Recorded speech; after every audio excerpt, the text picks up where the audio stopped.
Thank you, Manang.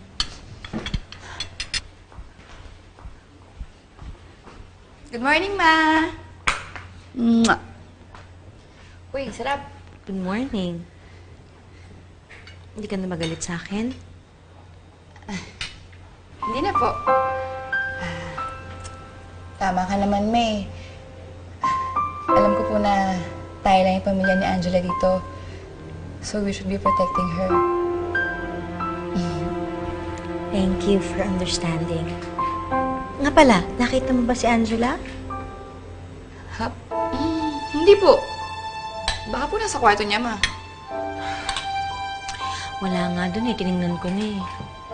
Saan kaya yung batang yan? Claire, okay lang ba? Hanapin ko lang si Angela, ha? Sandali lang, ha? Sure, Ma. Angela? Angela?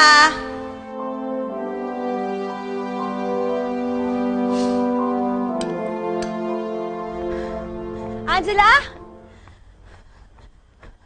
Angela? Claire, wala talaga si Angela sa buong bahay. Ay, baka naman lumabas. Diyos ko, huwag naman sana. Evelyn? Evelyn? Evelyn? Glenda?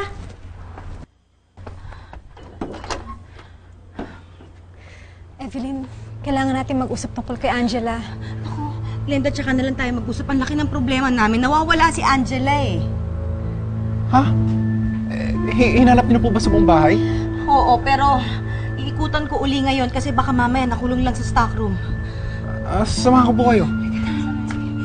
Wait lang, Ma.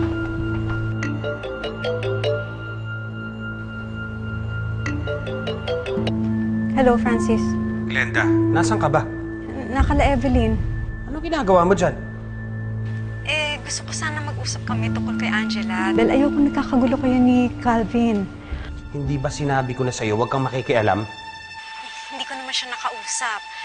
Nawawala kasi si Angela dito sa bahay. Nawawala ang feral child? Oo, hinahanap na nila. Sige. Hello?